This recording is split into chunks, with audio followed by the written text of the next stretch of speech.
Ultimately, my goal with Coinos is to make Bitcoin have like a super simple user interface for normies to be able to come on and not have to understand how things are working under the hood and just get to being able to do payments and not have to do any kind of setup or configuration or anything. Just get on the website, make your account, and you're good to go.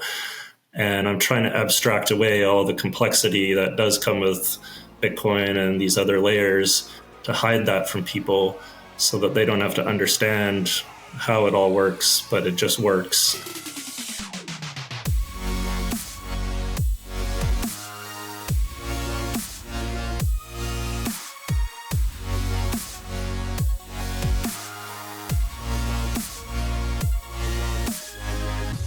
What is up?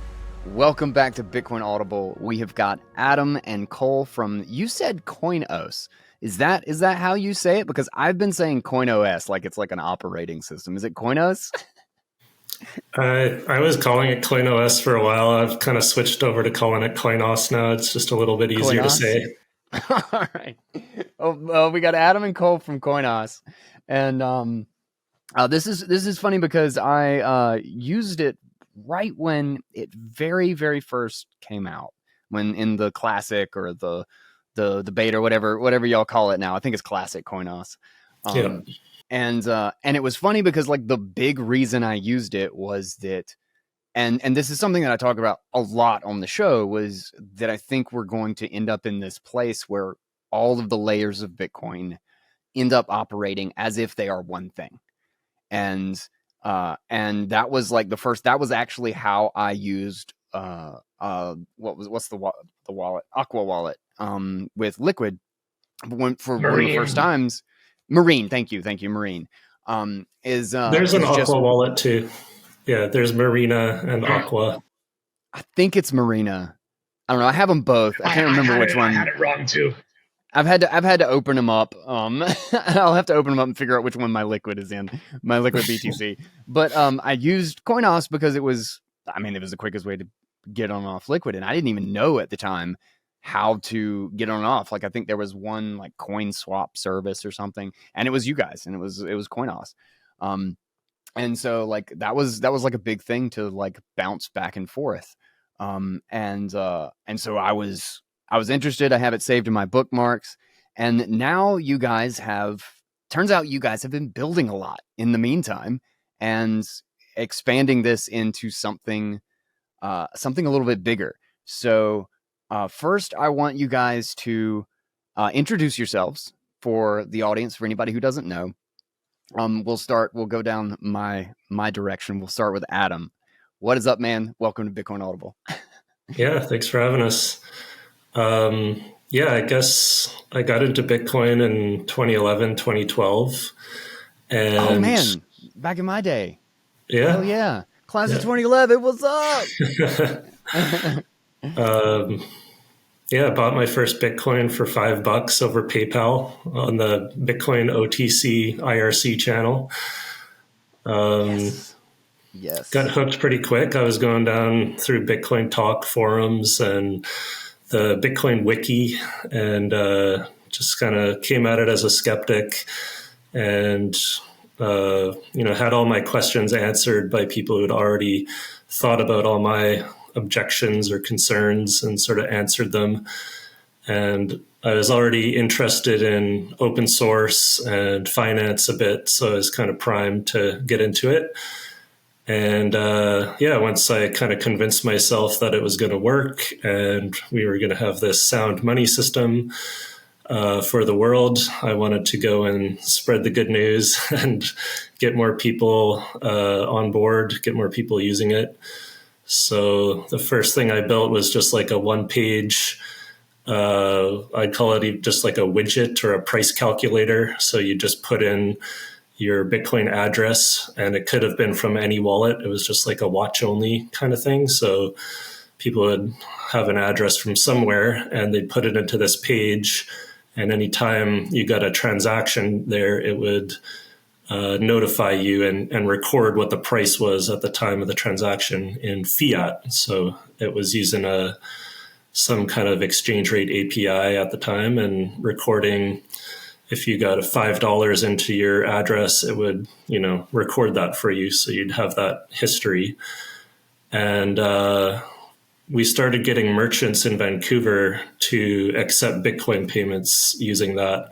So you'd go in, they'd bring up this web page, they'd put in whatever the sale price is, $5 for a coffee or something. It would tell you what you owe in Bitcoin and give you a QR code to pay. And you'd send the payment and it would just go to their address. And it was all on chain. So we were doing zero confirmation payments back then.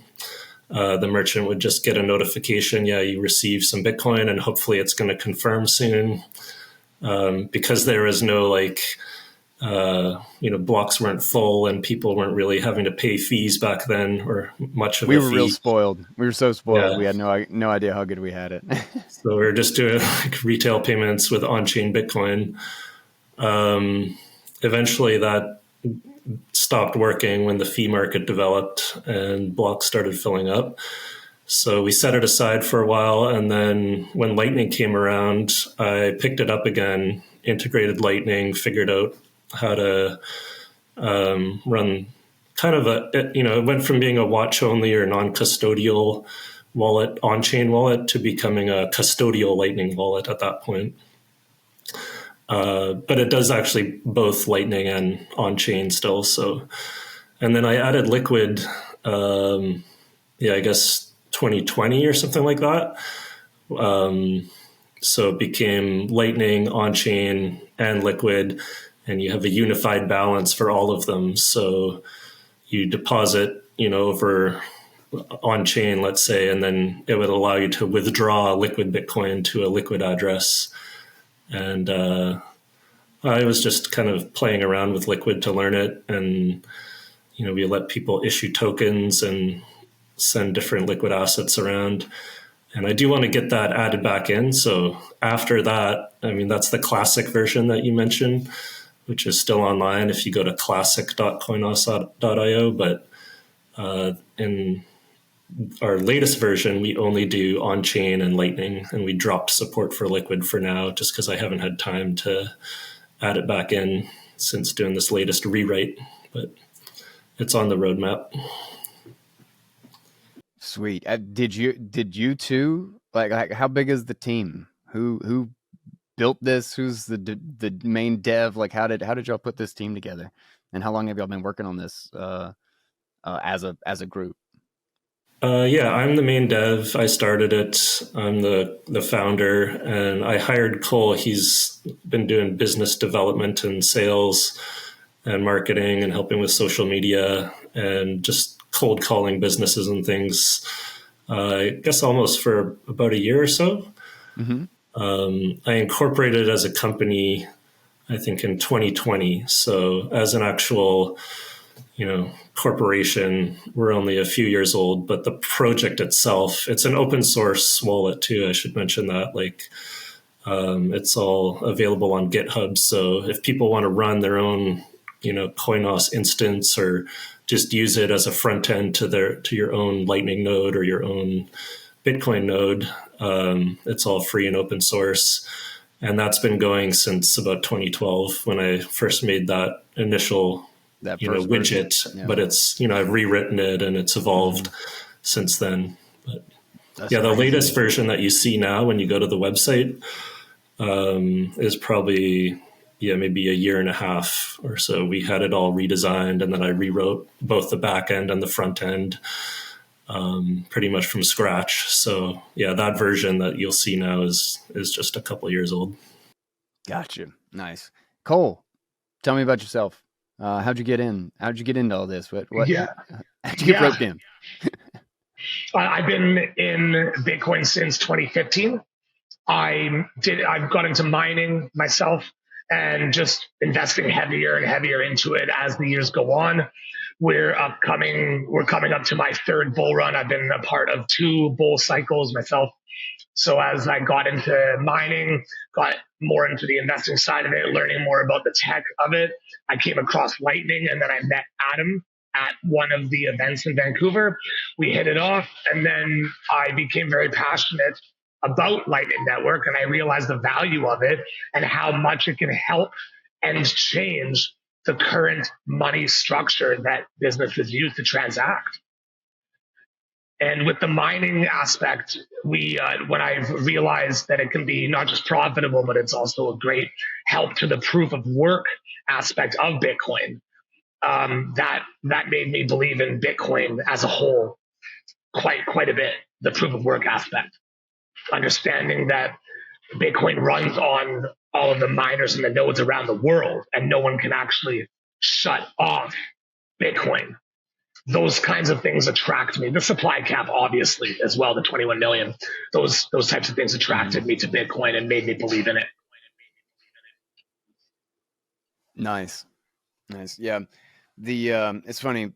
The money element was such a big thing for me, just because I was kind of going down the economics rabbit hole at the time that I found Bitcoin, and we were kind of on the Austrian train after much beating our heads against Keynesianism and MMT and like all these different theories. And like, it was just one contradiction after another. And we just kept running into new roadblocks as we tried to sort out what was what.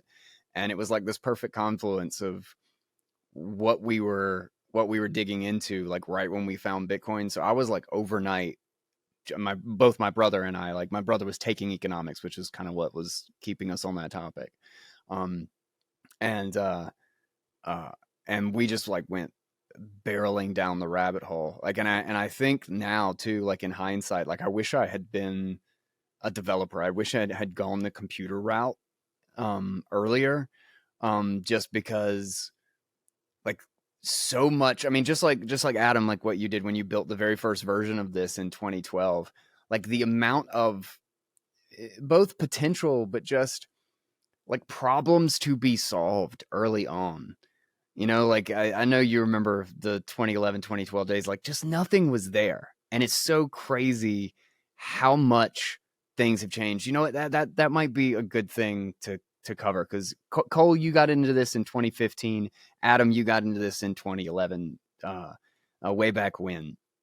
What do you think are the biggest changes that you have seen in kind of your day-to-day, how you think about your interaction with Bitcoin, like your touch points, and then also the thing that you would have expected back then to have been different that is still a problem or still has just a lot of road to cover?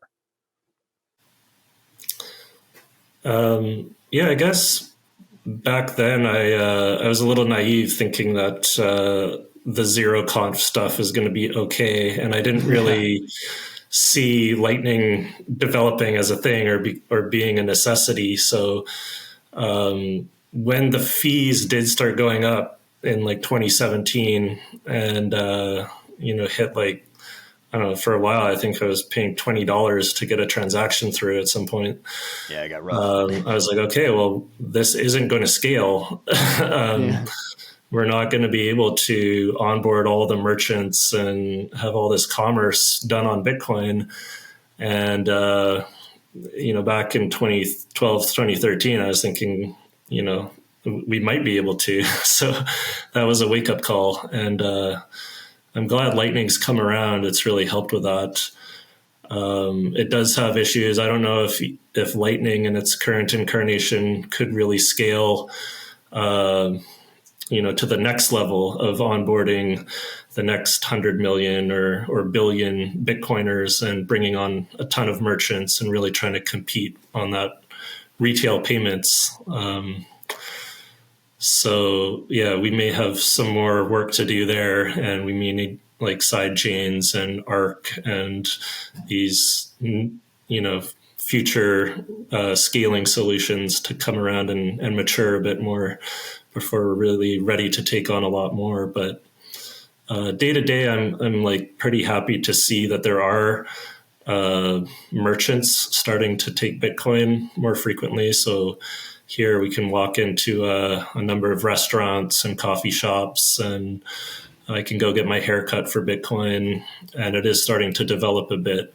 So that's something that hasn't existed until just recently. We've been, using Bitcoin to buy things online, or you cash it out and then go and spend fiat at places. So you could live off Bitcoin if you have a prepaid card, or you're buying gift cards, or you're just, selling it for cash periodically.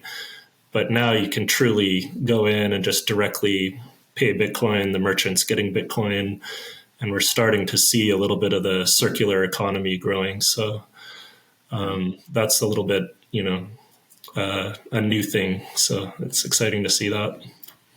Yeah, it's funny. That was a long timeline. I definitely was way ahead of myself in that same way. Just wondering if we were like kind of right around the corner from that. And I think actually there's a really great point that Parker Lewis made in his talk at BitBlock Boom about the idea that merchants accepting Bitcoin, there's kind of a form of path dependence on, because you have that bootstrap problem, or that the chicken and egg problem, right? The merchants will only accept it if there's a lot of customers who have it, and customers will only have it and want to use it if merchants accept it, kind of thing, Yeah. But he talks about how, like, accepting Bitcoin is a balance sheet decision, and like Coinos doesn't, like, you guys are completely focused on Bitcoin and Lightning right now, right? You're not looking for like a service that does credit cards and debit cards, or is that in the pipeline, or we're 100% focused Bitcoin?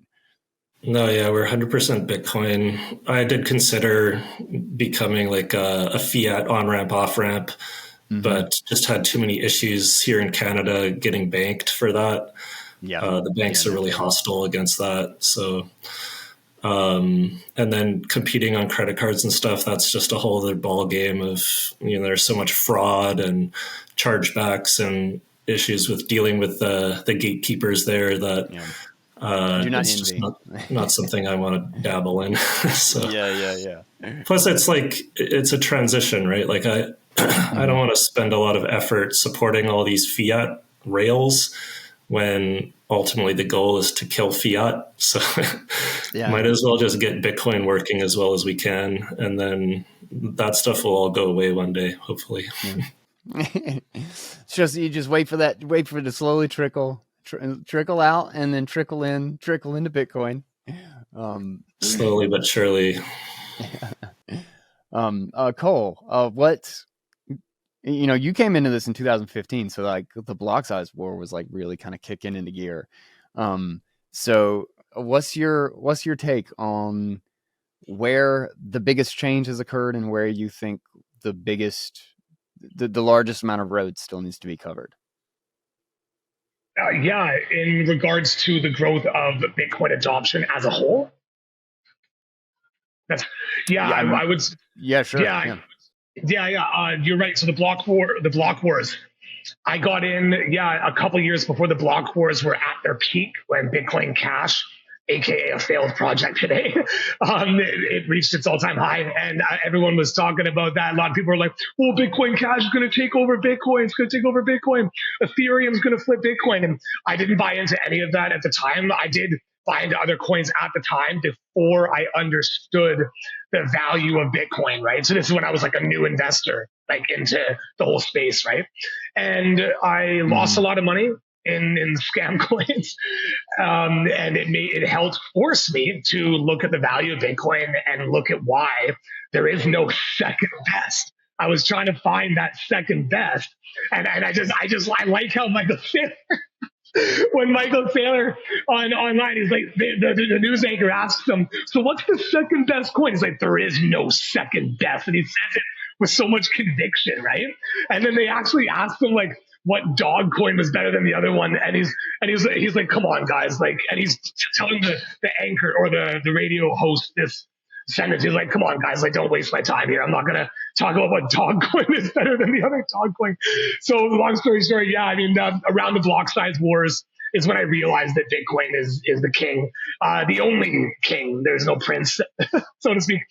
And in regards to how I think that Bitcoin can grow and what part of the road still needs to grow, I would say Lightning adoption has some room to grow. And yes, with Lightning, I see the value in Lightning and how Lightning Network doesn't really have a limit on how many transactions per second you can do. It can do 1 million transactions a second. But the Visa and MasterCard can only do 1,700 transactions a second. So the size and the scalability and the potential scale that Lightning can grow to is massive. And I see how big it is. It does have a lot of room to grow. I totally get it. I totally admit that. What I don't like is certain skeptics that say Lightning doesn't work. That's too bold of a statement to say at this time. Maybe when Lightning was brand new, they could say that, but nowadays Lightning is working. Me and Adam and many other people in Vancouver and other very big cities are using Lightning to pay for goods and services, not just at one kind of business like a cafe, but at other kind of restaurants, rental car companies, massage therapists, like all kinds of different barbers, like Adam was saying, a boat repair business, a glass shop, like the variety of different businesses that are transacting in Lightning shows me the potential and how much Lightning can scale. And I'm very grateful to be a part of growing that space. And that's part of where my passion comes from, is because I see the potential of it. The Lightning Network capacity is at an all-time high now. If it's not all-time high right now, that means it was like a week ago or a few weeks ago. I know it's big. And the Bitcoin hash rate is an all-time high. Like Bitcoin's hash rate was hitting an all-time high even during the lows. Like even when the FTX thing happened in November, Bitcoin hash rate was freaking high still. Mm-hmm. So this just goes to show how strong the network is. The amount of holders in Bitcoin, I believe that's at an all-time high now. If it's not all-time high, it's very high. The amount of Bitcoin holders is people not selling is growing massively. I'm one of them for a few of my wallets anyways. Since I get paid in Bitcoin, I have to spend some of my Bitcoin sometimes, but my actual HODL bags, I don't have a reason to sell, and I'm a holder in those regards. Yeah. This show is brought to you by the Cold Card hardware wallet. My favorite setup, which I know I talk about a lot, is the Nunchuck wallet on mobile that just connects directly to, or just talks NFC whenever I need to sign. The Nunchuck does not hold my keys. It is securely on my Cold Card, not connected to the internet, not vulnerable to a phishing email or any malware or anything like that. If I ever need to send a transaction, I just create the transaction on my Nunchuck wallet, and I tap it to my Cold Card, I hit sign, I tap it again, and then off it goes. There is no easier interface and way of interacting that grants a higher level of security, in my opinion, than that right there. It's genuinely incredible to me that we even have this capability in the Bitcoin space. And CoinKite has just made an entire suite of fascinating security and just fun Bitcoin devices and hardware products, like the block clock. Just connect it to your node and have it show the Bitcoin price, have it show the block height, just right there on your desk in this really cool package. If you haven't checked out what they have to offer, you definitely need to. And when you go over there, do not forget that I have a 9% discount code. Bitcoin Audible, all one word, gets you 9% off. And you can go through the link in the show notes, or just remember the discount code, which is not hard. It's just the name of the show. You can go through the link in the show notes to go right there, or just go to the store, browse around, see what you want, get yourself a solid hardware wallet, experience the tap to send with a Cold Card hardware wallet. It's just kind of magical. And get notified for the Q1. I'm really stoked about my Cypherpunk BlackBerry, the new model that's going to be coming out. So check that out as well. Don't forget, 9% off. The link is right in the show notes. Go check them out. Yeah, I think it's the amount of supply that has been both that is removed from exchanges, the percent that is not on the exchanges, and then also the the percent of the outstanding supply that has not moved in over a year, which is, suggesting like a long-term position, is both of those have hit like all-time highs. Or I guess in the first example, it would be all-time low, so to speak. But like, that's pretty crazy to think that, we've been through a serious trough in a bear market, and it's almost like outside of the price, I can't think of a single like fundamental network measurement or security measurement or anything like that has actually declined at all with the price. It has done nothing but really steadily grow throughout. I mean, like through that same 2-year period, I think it was the River Lightning report, not the ARC. ARC has a ongoing Lightning report, but I think it was the River one that was talking about how the volume of Lightning payments have gone up 1,212% in that same period. So like, anybody looking at the price chart, like they're seeing the one metric, the one metric that looks bad, and it is purely a giant deleveraging event. And the foundation of this thing has been exploding, has been like gaining really, and the idea that I still just don't, I mean, I guess if you're just stuck over in crypto and, it's easy to just only have the tidbits that filter through from Twitter or whatever crap it is. But I am shocked that there are still people out here who think Lightning doesn't work. Like I do. Yeah.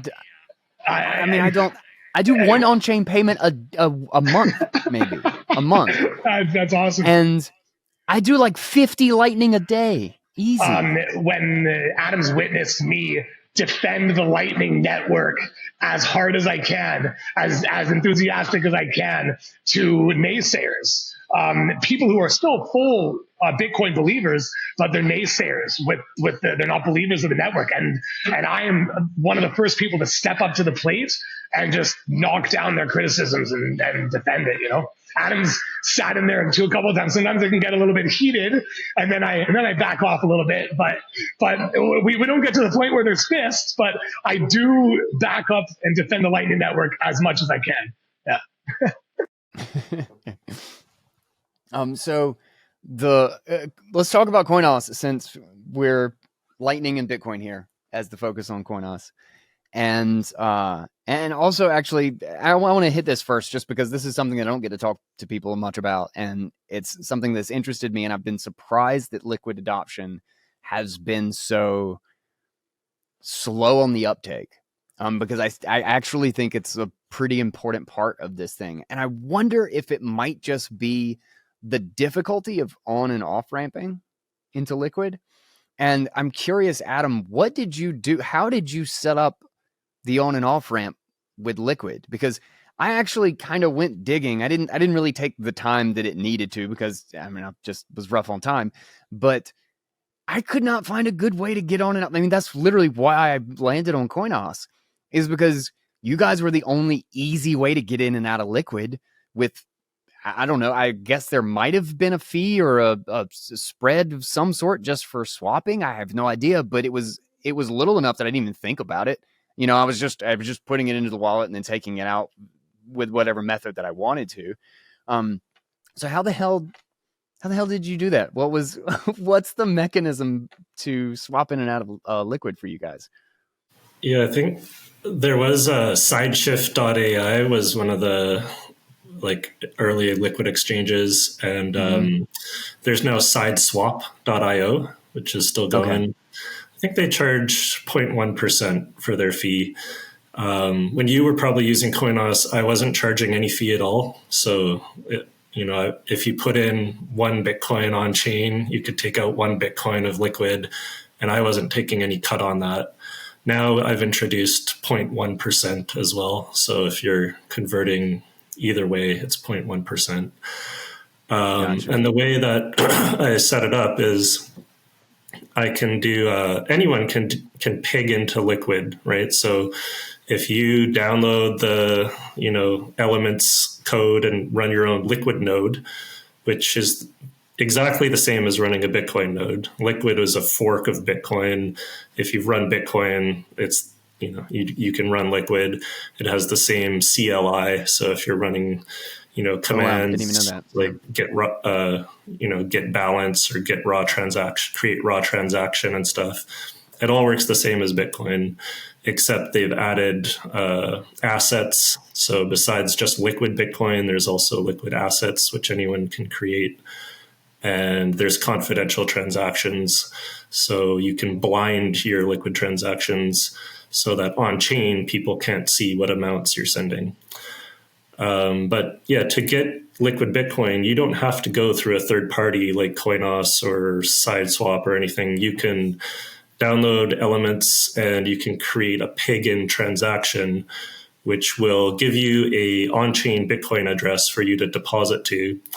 You'll send whatever amount of Bitcoin you want there. Maybe you send $100 worth of Bitcoin, and after 100 blocks, the Liquid Federation will mint or create a new $100 worth of liquid Bitcoin and send it to your liquid address that you provide as well from your node. So anyone can do that, and that's free. You just have to wait that 100 block time period, so it's about 24 hours or a little bit less.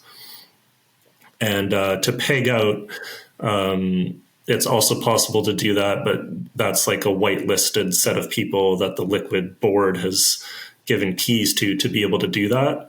So I last year got my own key, so I can peg out, I can take Liquid Bitcoin and send it to an address where they're going to, destroy that Liquid Bitcoin and then give me back the real Bitcoin that they were holding. So every liquid Bitcoin is like one-to-one backed by real Bitcoin that they're holding in basically a big multi-sig address, like an 11 out of 15 multi-sig. And,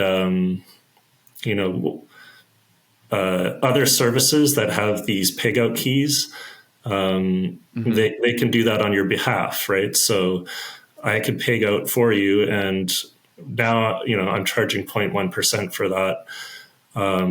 But, in the past, I was using Bitfinex to peg out before I had my own peg out key. So you could deposit Bitcoin with them, or you could deposit liquid Bitcoin with them into your Bitfinex account and then withdraw on-chain Bitcoin.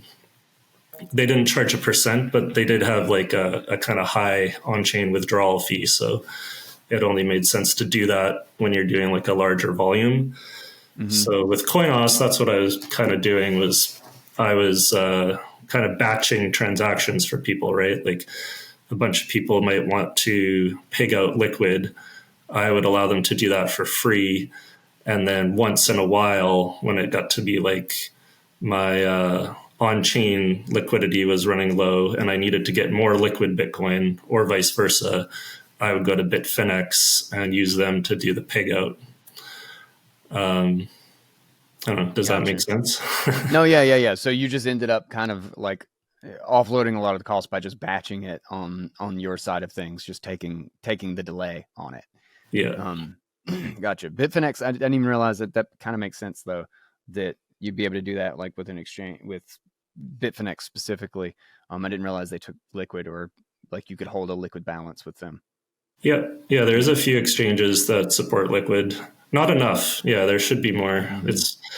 I agree with you. Like liquid's still kind of underrated, and as a scaling solution, it's pretty neat, right? Like you have this side chain that's fully backed by real Bitcoin. It's not introducing some other shitcoin token, and it allows you to do cheaper, faster transactions. The security model isn't quite as good as regular on-chain Bitcoin, but it's pretty good. It's better than trusting a single custodian like Coinbase or something, and it allows you to have confidential transactions, do tokens.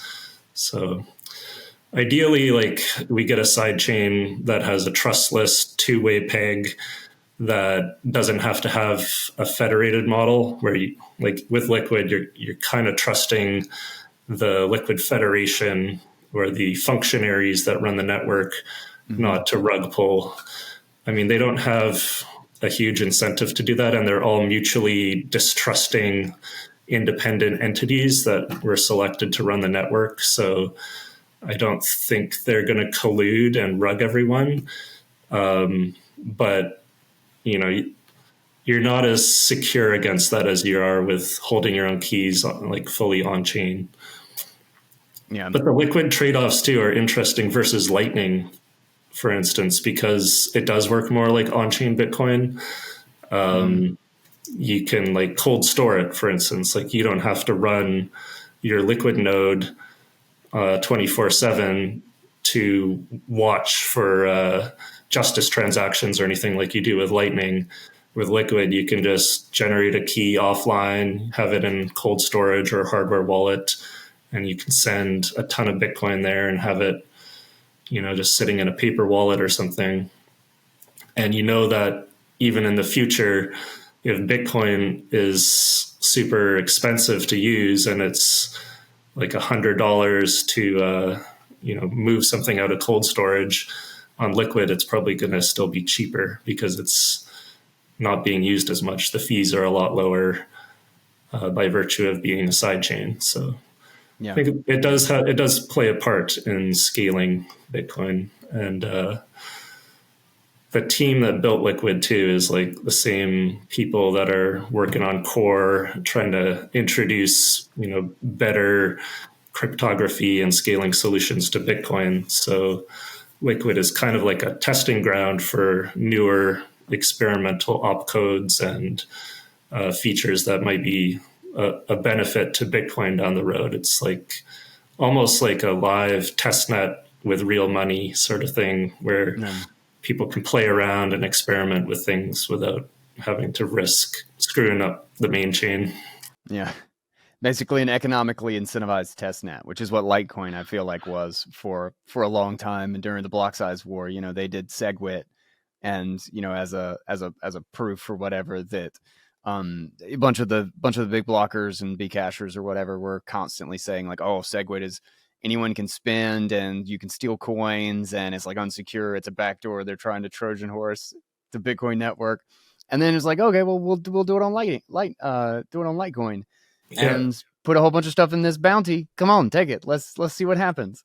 And I thought that it's funny because Liquid is actually in a place to kind of serve that role. And I think Adam Back talks about it's not implemented yet, but that they're going to be implementing simplicity on top of Liquid, which is really, they really do have a testnet for it. They have a testnet for it. Okay, sweet. Wow.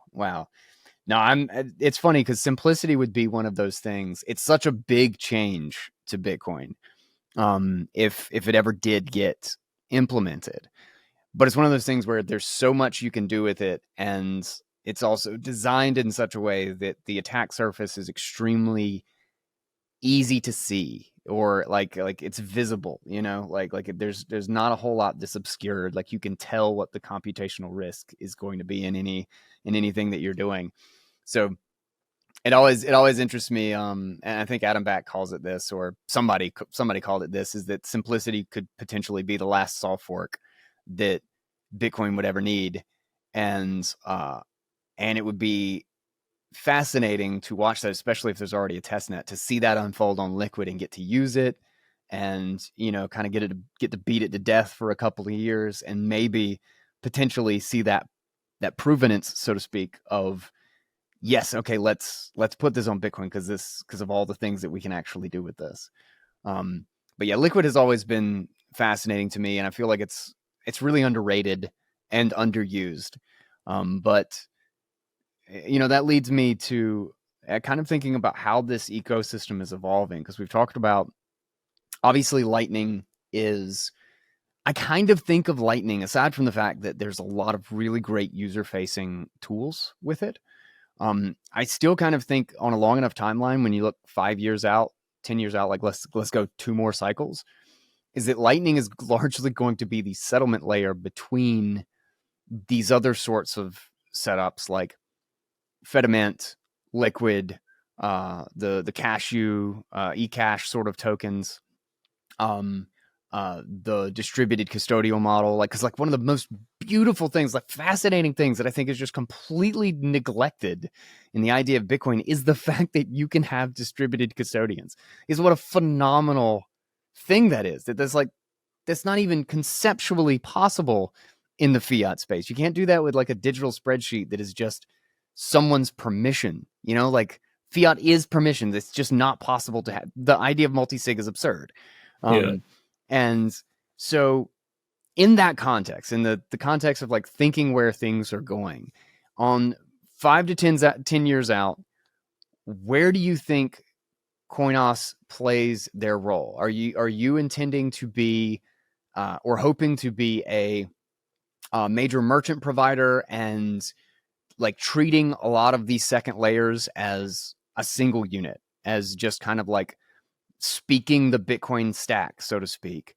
And do you see it going a certain way? Like, do you have dreams of, okay, we're going to do a federation, or we're going to have, privacy, like privacy from us built in? Like how do you think about 5 to 10 years out for what this project is? Yeah, ultimately, my goal with Coinos is to make Bitcoin have like a super simple user interface for normies to be able to come on and not have to understand how things are working under the hood, and just get to being able to do payments and not have to do any kind of setup or configuration or anything. Just get on the website, make your account, and you're good to go. And I'm trying to abstract away all the complexity that does come with Bitcoin and these other layers to hide that from people so that they don't have to understand how it all works, but it just works. And in the future, I'd like to have, these other scaling solutions integrated so that we can keep the costs as low as possible and, have it be interoperable with other wallets.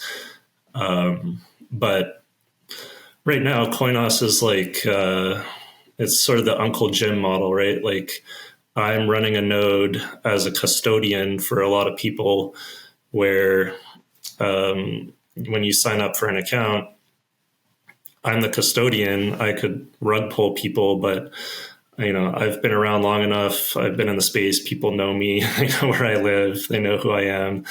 I'm not going to do that. And it started off, I was very conservative with it, like just friends and family. And I didn't want to hold money on behalf of too many other people.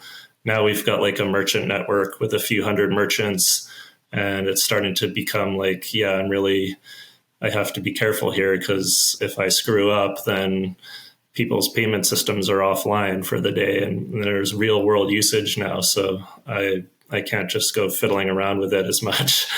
And if I get hacked or owned, then there's real money on the line now. But I've been building up to this point over years where I've been, the bugs have been getting sorted out. I've been hardening the server and getting it to the point where I'm comfortable taking on more and more users.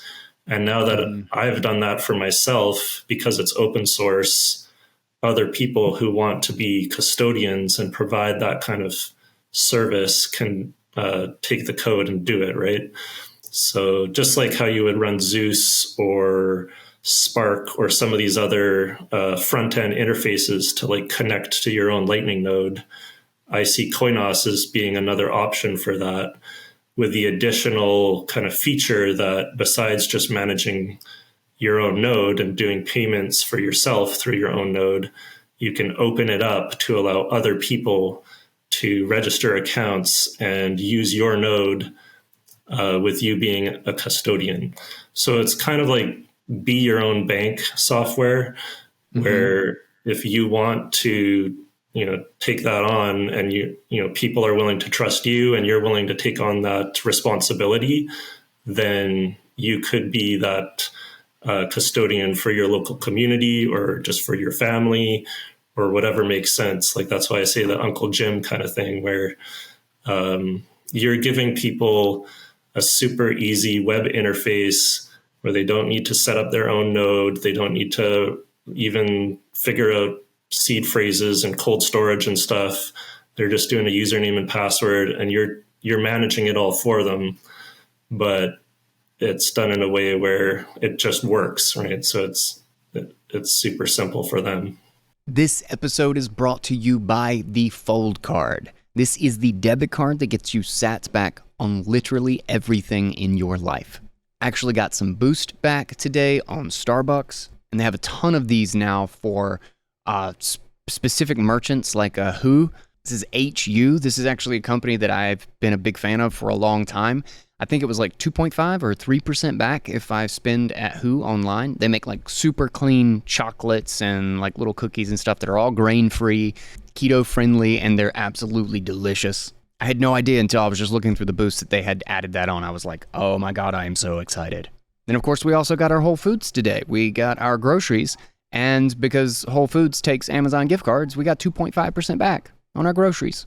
And that's literally just the gift cards and the boosts. The card, the debit card, which is my main card, I swipe it and I get sats. I just get sats all the time, and I get spins so that I can win free sats also. I get daily spins, which on the spin wheel, you can literally win up to a full Bitcoin. Like, people have genuinely won an entire Bitcoin, 100 million sats, just from the spin wheel, just from using the Fold Card. And understand, I have used this to replace a boring, crappy, I hate to deal with it, normal fiat bank. This has replaced that, and now it pays me sats all the time. I've gotten a quarter of a Bitcoin. Again, I did not pay, I did not buy, I did not like stack ongoing with like a pre-purchase plan a quarter of a Bitcoin. I got a quarter of a Bitcoin back with all of the purchases that I normally make in fiat by getting 1%, 2%, 3% back on just normal things that I do. So if I spend $100, I get like $2 in Bitcoin. This is unbeatable when it comes to a low barrier way to stack enormous amounts of sats over time. Check them out. Go to bitcoinaudible.com/fold. That is my special link that will also give you like 100,000 free sats just for checking it out, just for trying it. Again, bitcoinaudible.com/fold. It's right there in the show notes, so it'll be really easy to find. Check it out. You said you've brought on like 100 merchants or so, somewhere in that number. Is that local? Is that like you've just done this in the Vancouver area, or have you just kind of cast a wide net here? You want to cover that, Cole? Yeah, sure. So there's 25 on average in Vancouver, Greater Vancouver area, and we have 330 businesses, over 330 businesses worldwide. Probably 340 if we were to actually count, but last time I counted a few weeks ago, it was 330.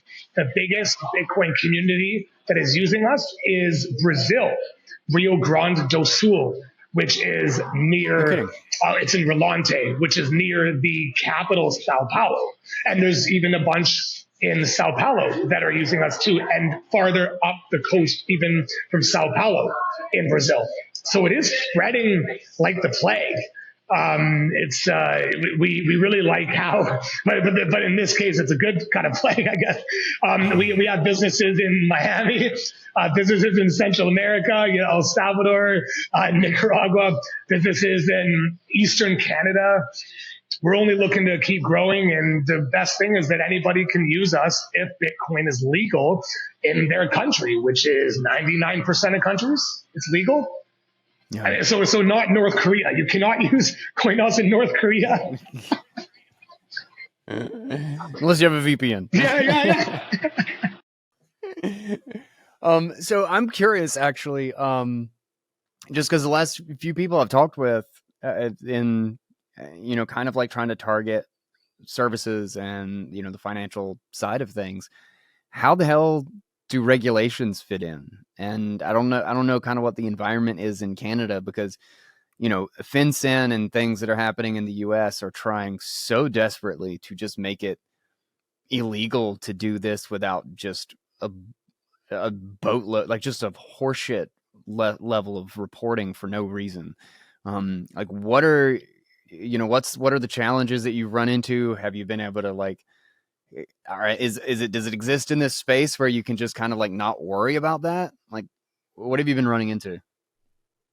The regulations are pretty stringent here too. So I did register as a money service business with FinTrack, which is the Canadian equivalent of FinCEN. And I'm supposed to report if there's transactions over $10,000, suspicious transactions. I'm not supposed to serve customers from sanctioned How's a countries. suspicious transaction? You're supposed to ask people where your funds come from and stuff. Know your customer, right? Over $3,000 a day, you're supposed to KYC people and stuff. We haven't implemented KYC on Coinos. We're kind of pushing on the fact that most of the transactions we do, and we're sort of selling Coinos as a payment processor for small mom and pop merchants that are doing transactions on the order of, a few dollars a day, a few $100s a week sort of thing. So we haven't had any pushback from the regulators yet. I haven't been audited or told that I'm underreporting. There could come a day if I get bigger and get on their radar that I'll have to get more serious about that. But right now we're just kind of going along until I get a letter or a knock at the door or something that I have to up my customer checking and all that. So, but that's why my goal is not to build this as a business for me, but to build it as an open source project where someone else can take up the torch and run it in another jurisdiction where they're maybe not going to get hit with a hammer as hard as we may here in North America if someone's living in El Salvador or some other haven where they might let you run the server there and be a custodian. My goal with this is to build the software so that anyone can do it themselves. Anyone can be their own bank. And I'll do it myself until the point comes where I can't anymore. And then I'll consider moving to another jurisdiction if I have to, or I may just have to fold up and call it a day. We'll see what happens depending on, what I'm told I need to do to comply. So wait and see.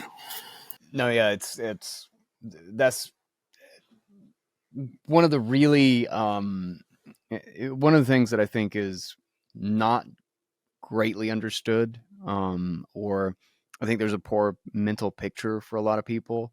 And I really think the future of Bitcoin in this space and the way to decentralize and basically get around this massive jurisdictional problem is kind of like you said, like, you build the software to make a platform for other people to do this, is that community bank model. The idea of localizing, it's really easy to find one really big, really successful business and get them to do whatever the hell you want, because you can make them an unsuccessful business with a couple of bangs of the gavel.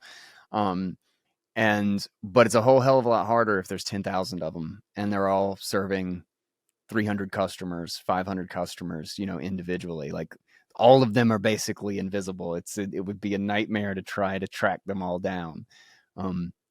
That's awesome that this is, totally open source and can just be run, like technically if I wanted to take this on, I could run it and do it for family and local businesses and farmers markets here and stuff. Like, that's really awesome. On that note, what's your monetization model? Like, how are you bringing Cole on and trying to expand this project? What's how do you guys bring in capital? What's the plan there? Right now, I'm relying on number go up technology to keep paying for this. So really just trying to spread adoption and pump my bags. But I think there is potential to monetize the platform by adding like paid features. So we're starting to add a little bit of social stuff with Nostr. Like, people, nice. Coinos is going to become a Nostr client. Every Coinos account will also be a Nostr account. You'll be able to follow people on there and message people. and having little things like, having an orange check mark or different badges or custom avatars and stuff, where it's super easy. You just pay a few sats to get these bells and whistles. Is one way to monetize, and also like advertising. So we have a merchant map or directory where we feature all the businesses that are using us. And I think as that grows, there's probably possibility to have like premium spots for people to be featured, or just to pay as to be featured as sponsors and things like that. So yeah, I am planning to start adding some monetization one day, but for now, it's just free and open source. We do charge that 0.1% conversion fee. So if you're depositing, Lightning and then withdrawing on chain, we charge 0.1% for that. So, but that's pretty much covering my cost to keep the nodes balanced. I'm not really making profit off of that, but potentially we could, scale that up and do more volume there and make a little bit of money on that too. Mm-hmm. Where is the map at the same website, or is there like a maps.coinos or something like that? Yeah, it's on the homepage and it's linked to from the menu. Oh, I see it down here at the bottom. Never mind, I see it. Yeah. Okay, sweet. Oh, that's awesome. Yeah, y'all do have like a chunk of stuff in Vancouver, man. Are these all like you went brick and mortar, like kind of door to door and talking to people? Yeah. Jesus, how long have you been doing that to get to? What's your day to day for that? Do you like go to one every single day or something? Like, what's the? Cole does a lot of it. Yeah. It's basically I go to a lot of stores physically in person, a lot of storefronts that way, door knocking on different businesses, preferably in busy spots of the city, and also a lot of emailing as well. I've done cold calling, cold emails, and door knocking in physical locations. Those are the three main types, and there's a lot of pushback. I would say the rejection rate is more than 90%, which is expected for any new technology in the world, right? Even when countries are adopting a new fiat system, it takes like 7 years for them to fully grasp it and get a hold of it. So it's expected that Bitcoin's going to take a little bit more time for it to be as adopted as dollars. Yeah. Curious. Cole, specifically, what do you see? Because I've been looking into doing we did like a focus group, and I kind of got out a map for a Lightning series and I'm actually trying to get sponsors for it just because it's going to be an enormous amount of work. But I really think that Lightning is just in a sweet spot right now, that there's so much room for growth, and it's reached that place, especially with tools like the Cash App or Blocks LDK, and then the Breeze SDK, Greenlight, and these sorts of things where the infrastructure problem of Lightning is being offloaded. And then there's a lot of services kind of in your place or in your space as well that are just kind of like simplifying that experience, that just making those things as easy as possible. And basically in that context, like I was trying to figure out what the pain points were. So my question to you, Cole, is like, what's your framing when you talk to people? What are like, do you address like, ask them, what troubles are they having? Like, how do you quote unquote sell Bitcoin to them? What works, what doesn't, and what do you find in common with the people that you do make a connection with, that you realize, okay, no, this would be a really, really important thing for them to have, or this would be really beneficial for them to have? That's a really good question. So I would say the most effective part of onboarding a merchant and getting them to believe that it's a good idea for them to accept Bitcoin payments would be guaranteeing them that they will get increased sales. I say it flat out. I guarantee you that you will have more sales for your business if you accept Bitcoin and Lightning as a payment option. So we say that point, and then we just let them know what does that look like. And I tell them we promote their business on all of our social medias. Almost the whole Vancouver Bitcoin community will know about you, and you'll get people knocking on your door to pay for goods and services that way. And you would be relying.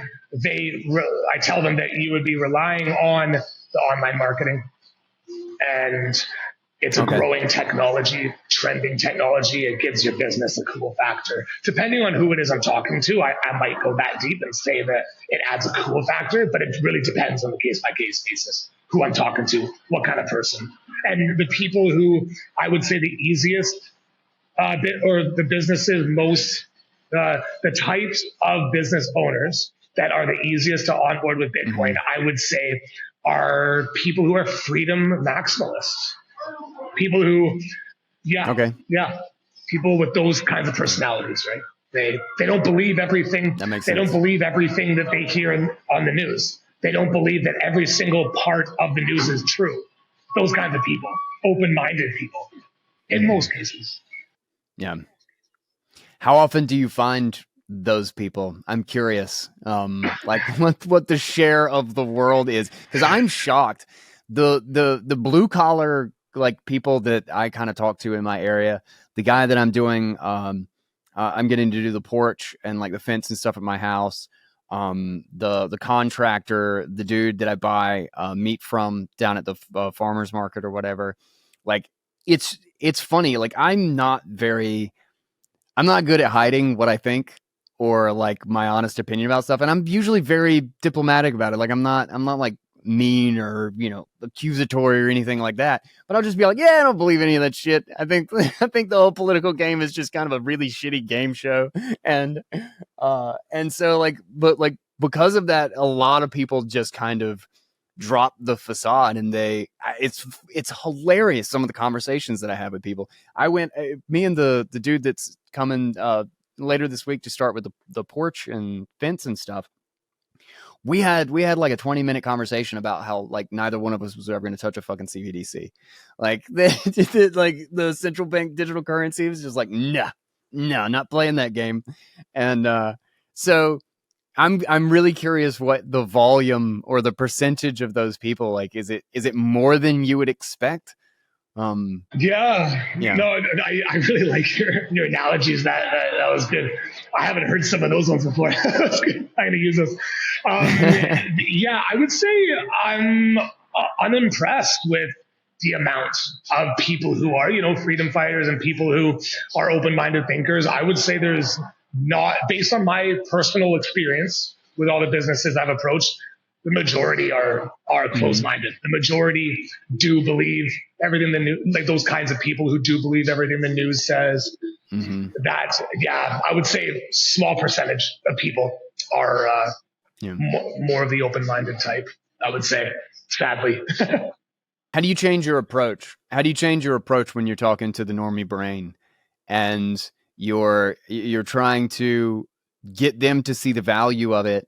And like, do you ever talk about like, there's no chargebacks here, lower fees? Like what's something that seems to maybe actually trigger some sort of response in that sort That's of audience? A really good question. What am I saying to the skeptics essentially? And that is that it's no credit card fees. And I always compare it to credit card fees. That's one of the biggest things that we do bring up.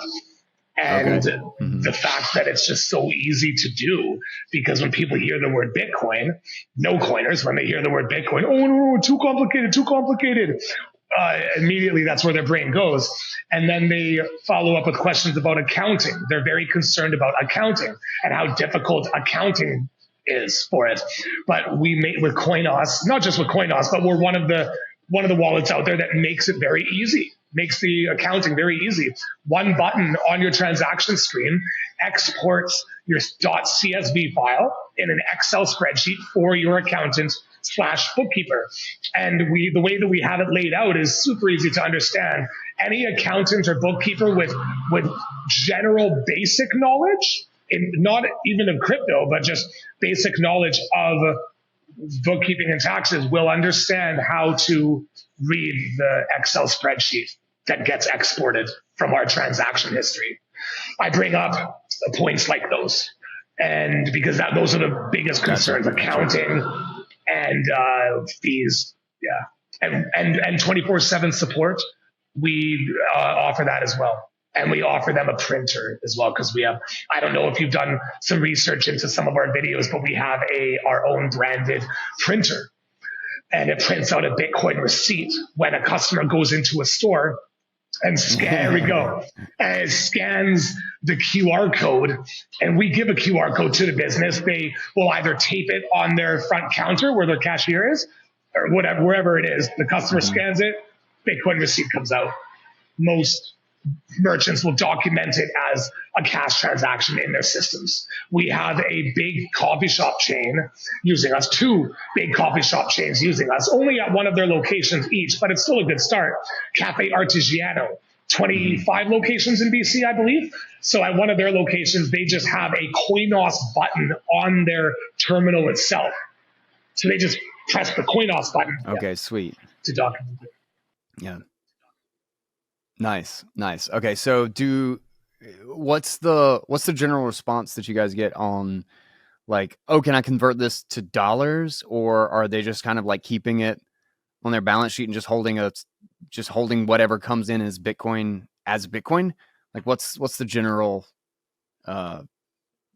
strategy there that they take? The majority of the business owners that.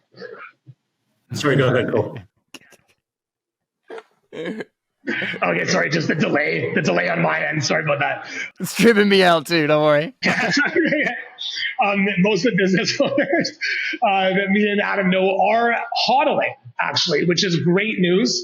They're not as quick to sell their Bitcoin right away as they were at the beginning, because no coiners.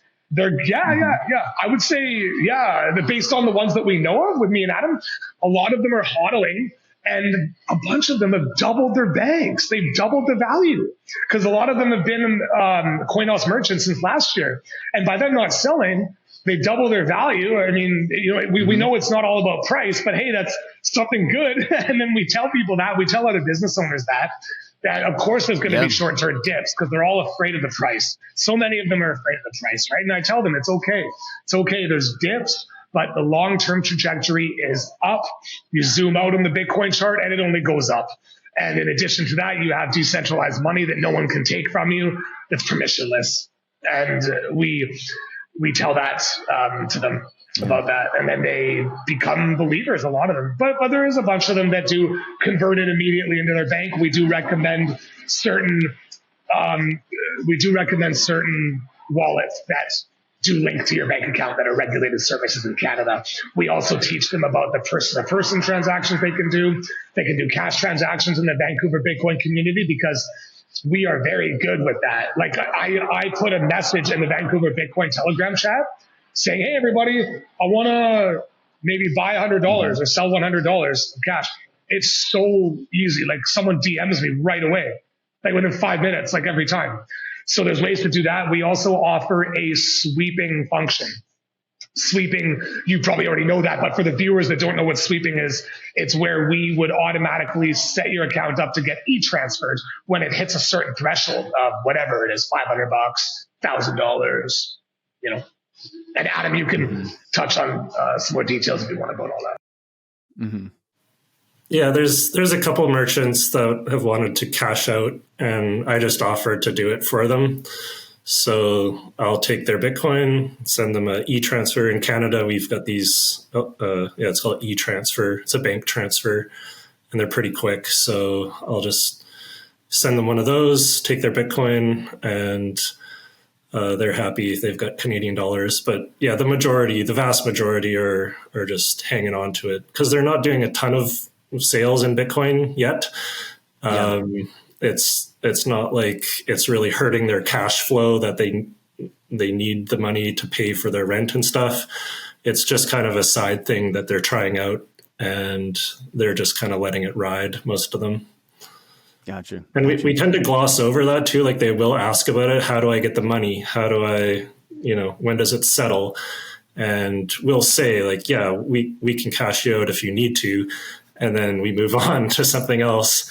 And they usually don't bring it up again unless they really need the cash. And then I can kind of tell when they really just want the Canadian dollars. So with those ones, we'll follow up and help them out with it. This episode is brought to you by Nodeless.io. This is the way to get your friends who are pre-coiners, who are like kind of interested and want to be able to accept Bitcoin, but just don't want the headache. They don't want the setup issues and trying to figure out how to run a Lightning node. They just want to be able to plug in an address and then have all of the web front end that they need for a charity, for their project, for their WooCommerce store, their online sales, all of these different things. And then just no obligation, no subscription, no KYC, just receive payment and it goes directly to their address, to their cold card, to their hardware wallet, whatever it is. This is why Nodeless exists, to lower that barrier as much as possible, to make it as easy as it can be to set this up and for people to join the Bitcoin economy. Listen, as someone who runs a node and who has BTC Pay server and loves tinkering with a lot of these things, I am using Nodeless because it's just that easy.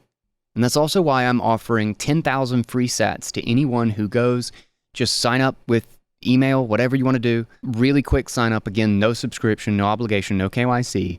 Just create an account, go to the create a donation page, make a donation page, and I will be your first donation. I will share it on Nostr, share it on Twitter, and just tag me in it so that I see it in my notifications, and I will go there and I will throw you 10,000 sats.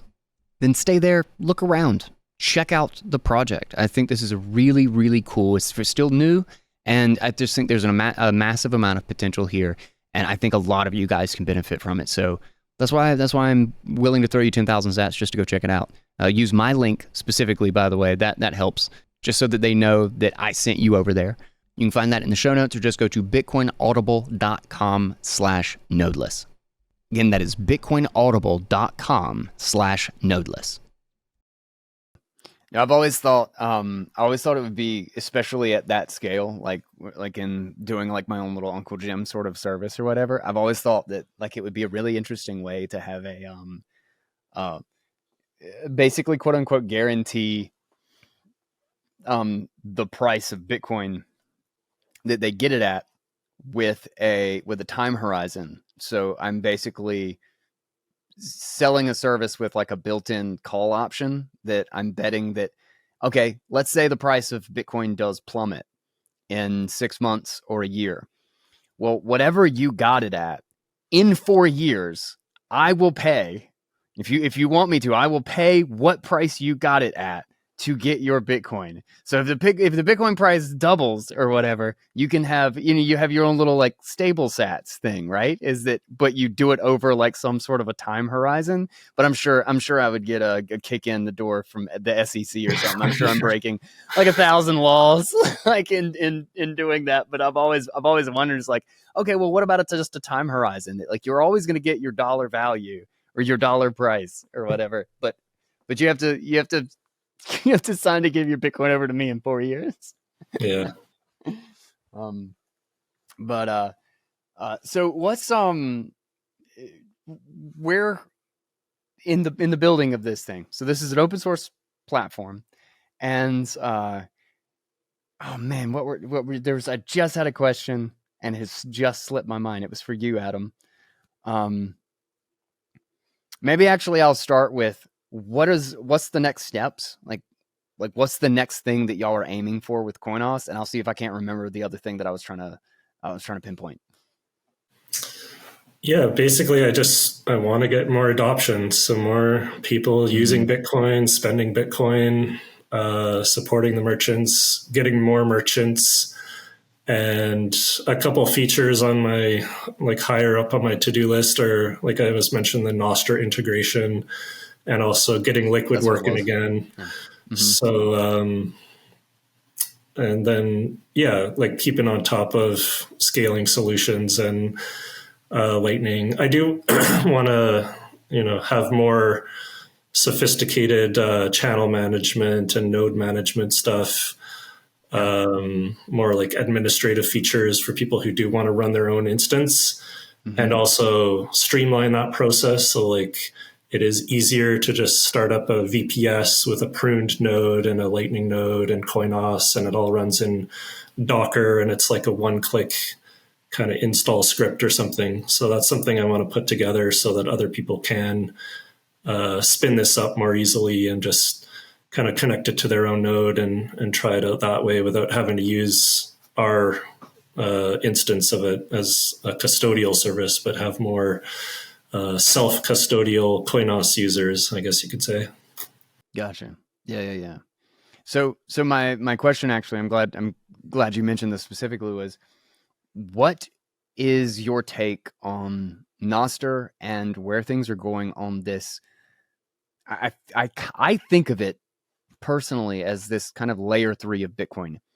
Is that it is really because of the resurgence and the capital allocation towards this industry that I think is really spurring this hole punch, the hypercore, the Nostr, like these alternative protocols that really actually seem to start, like the ball is moving on those things. Like where does this play, or where does this sit in kind of your vision for the future? And what has made you say, okay, we're going to do Nostr integration? Yeah, I think we need to decentralize all the things. So get off these central platforms. Also decentralizing at the physical network infrastructure layer is going to be important too. So your ISP can't be a choke point or a censorship point where they start monitoring your browsing and your transaction activity and stuff. So actually having mesh nets and ham radio, satellites, all these kinds of things at the physical layer, so that we have a more decentralized internet in general that can't be turned off is going to be important. But yeah, communications and at the software level with decentralized social media, and then communications at the IT link layer, just so that the network can stay free and censorship resistant, and people can preserve their privacy and their sovereignty and all that good stuff that we all like that here. Good stuff. So are you pretty active on Nostr, or do y'all hang out on Nostr a lot? I don't think I'm following you guys.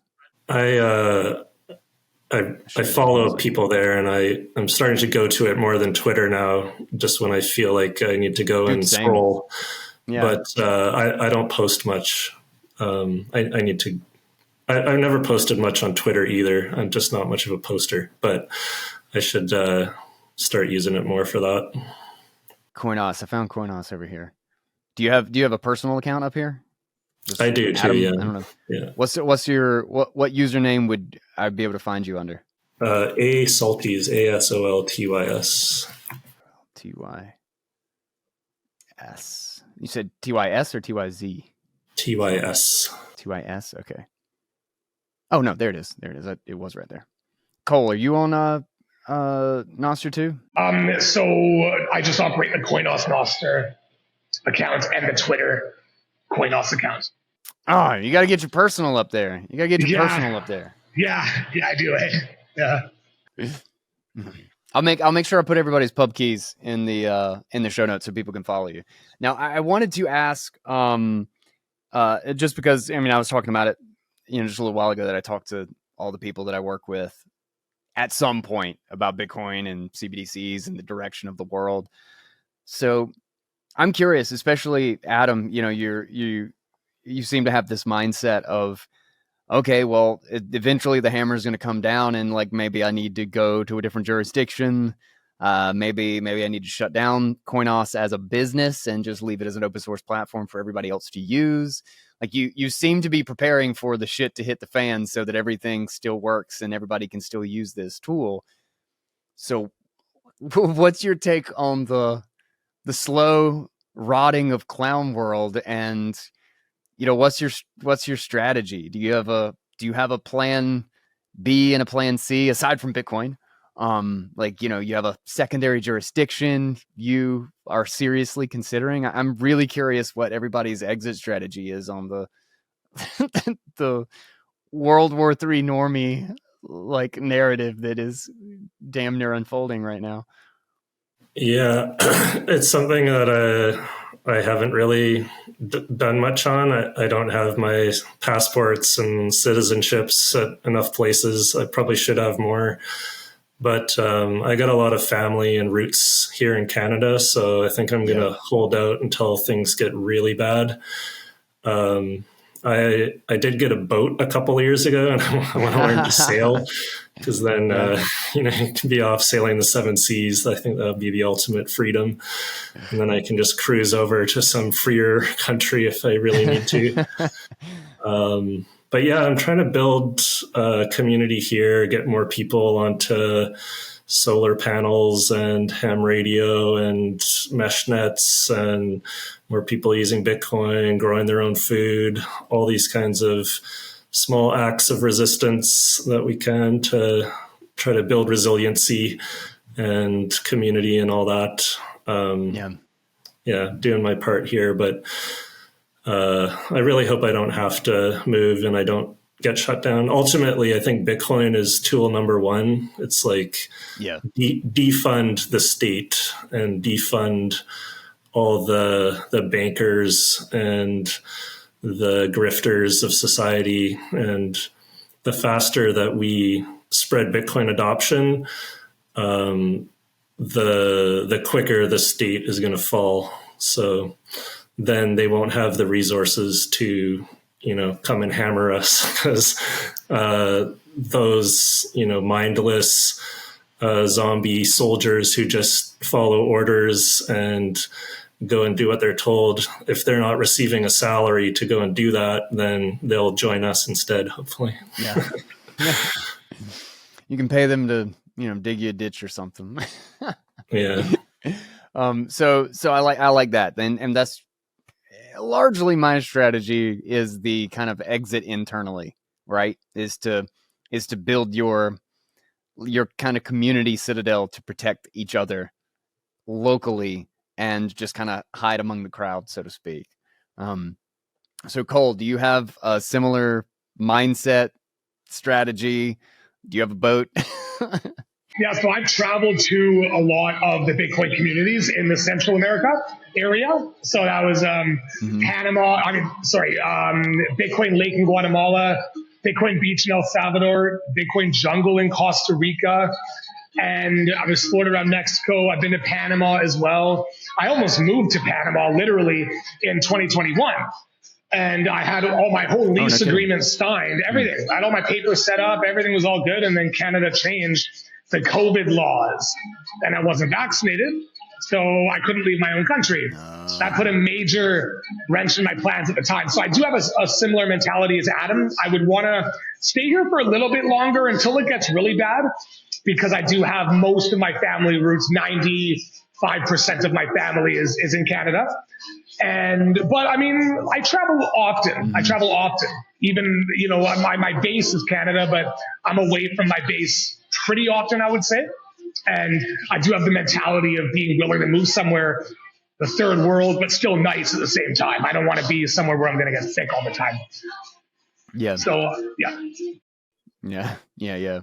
What's your biggest takeaway? You said you went to Guatemala, Bitcoin Beach. Like, what's your biggest takeaway with these communities that have like really embraced Bitcoin that other people should be doing, and that seems to be some sort of common thread that everybody is doing that just works, that just builds a solid foundation? That's a really good question. So Guatemala, I love what they're doing with using used cooking oil to mine Bitcoin. So that's where the Bitcoin Lake project comes from, the name. Oh, snap. Yeah, Lake Atitlan is the name of the lake. Beautiful lake. It's got 3 volcanoes around it, and there is so many volcanoes there. Hike a volcano when you're there. Just a side tip, not Bitcoin related, just a side tip. And they have a lot of Bitcoin adoption there in Guatemala. Every store where I was, Panajachel, they had a lot of adoption. It was rare you saw a business that didn't actually accept Bitcoin. So Guatemala has that great economy there, like great Bitcoin community there. El Salvador, the obvious, they're really good. They have a great community there. You walk down the street, every other person is into Bitcoin. A lot of businesses there are accepting Bitcoin. El Salvador is the most obvious one. Like I would say, accepted as legal tender. They benefited a lot. El Salvador, I know for a fact, they benefited a lot from having Bitcoin as legal tender. Not just from people spending Bitcoin there. I want to let people really understand that. Real estate, the value of property there in El Salvador has skyrocketed. They have some extremely nice subdivisions there that even really wealthy people from Canada and the US would actually like to live because of how nice it is and luxurious looking certain neighborhoods are there. You'd be surprised. I didn't expect that. But when I went there, I saw that. So it is attractive enough to people that have money. And I have a friend there that doubled his house doubled in value in 1 year. So that's a good sign of the economy getting helped. Wow. So their economy is improving more than just people spending their Bitcoin there. But the Bitcoin as legal tender is the reason why that's happening. So Bukele's good for doing that. And then the other one is Costa Rica. Costa Rica is growing. They have a good tight-knit community there that is passionate about Bitcoin, and they're growing. I would say that about them. And Panama is not very tightly knit regarding crypto adoption, but it is it's a really good place to live as an expat, as someone who's into crypto and Bitcoin. Panama would be one of my favorite places actually out of those countries I mentioned in regards to safety and comfortability. Yeah. Panama was good because very developed. Gotcha. But it doesn't have like a tight knit Bitcoin community there, in my opinion.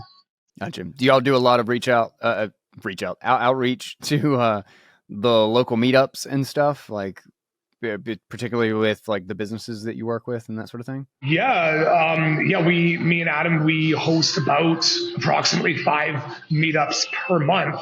We use the Meetup app. The Meetup app is great. One a week at least, sometimes 5 a month, sometimes 6 a month, depending on the time of the year. We've hosted 6 in 1 month before, and it's all through the Meetup app at businesses that are using us to accept Bitcoin payments. And Adam, feel free to touch on it too. Yeah, Vancouver's got a really great meetup community. It's not just us. There's a few other organizers that are putting events on all the time. And we go around to the merchants, we bring people around to them, we get the merchants involved, invite them out to join us at the meetup so they can get educated on Bitcoin.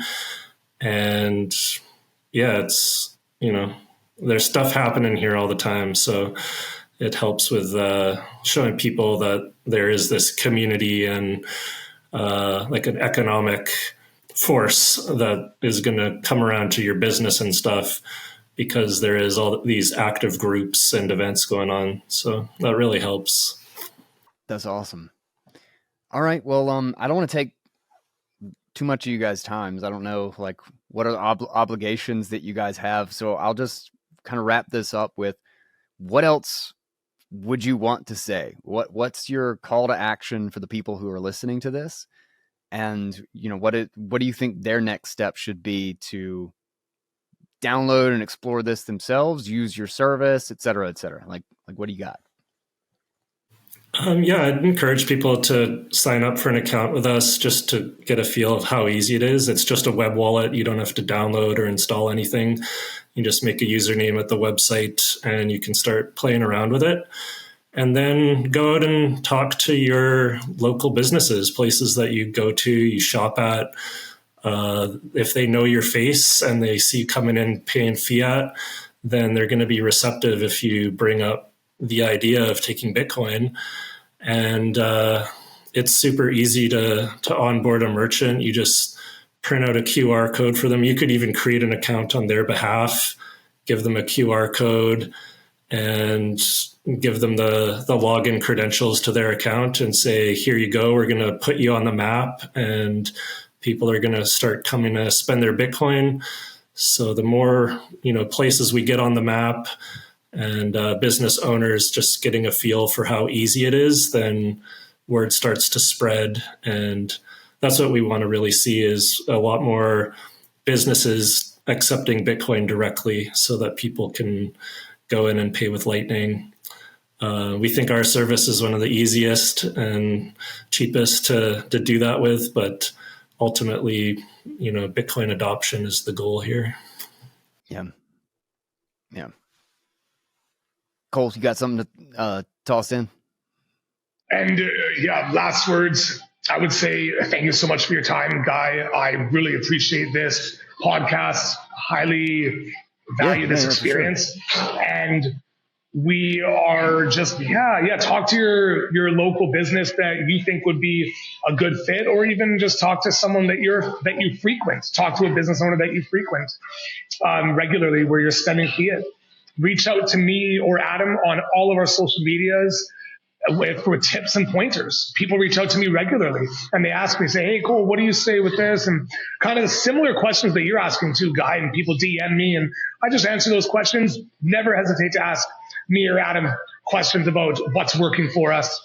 We do the bounty program really helps as well, where we give you 1 million sats if you sign up a business on the list of qualifying businesses. Oh, whoa. Oh, sweet. Bounties? I didn't even know about that. We didn't mention that. I don't think it's Coinos bounties. Yeah, I'll have the link to that. Let me. Oh, you just gave it to me. Sweet. Okay, I'm gonna copy that. I'm gonna have that in the show notes as well, so that people can check that out. Coinos bounties. Like 10 years from now. 10 years from now. Oh, pizza by the slice. I like it. Yeah, 10 years from now, me and Adam are going to be like, wow, we were so generous. We gave that person $10,000. We are the most generous people in the world, right? Is what we're going to say 10 years, right? That's awesome. I keep saying, like, my 1,000 sat zaps on Nostr are going to be like a day's worth of a salary to somebody one day. All right, guys. Thank you so much. This was really awesome. I'm really stoked about this. I didn't even realize that. I mean, I knew it was open source, and I didn't even think about the fact that, Adam, that perspective I think is really, really cool. And I have a lot of respect for that. Is the idea of building it, this was it, like, this is one of the things that, like, Satoshi, that, like, so many of the people who were so important to the foundation of this entire ecosystem was, and I think this is like a major ethos that makes a Bitcoiner really a Bitcoiner, is that you would build something so that it kept working even when you were gone. You know what I mean? And I just got to say hats off to that you stay running with that theme, or that I guess that principle behind what you're doing. That's the goal. It's not there yet. I need to make it, like I was saying, easier for people to spin up on their own and document it better. But that's where I'm heading with it. Nice. All right. Well, I will have the links to all this good stuff so people can check it out. Tinker with it. GitHub page, the Coinos page, the Bounties page, the Nostr impubs. Guys, thank you so much for coming on. And this was a good one. Thanks. Thanks for having us, Guy.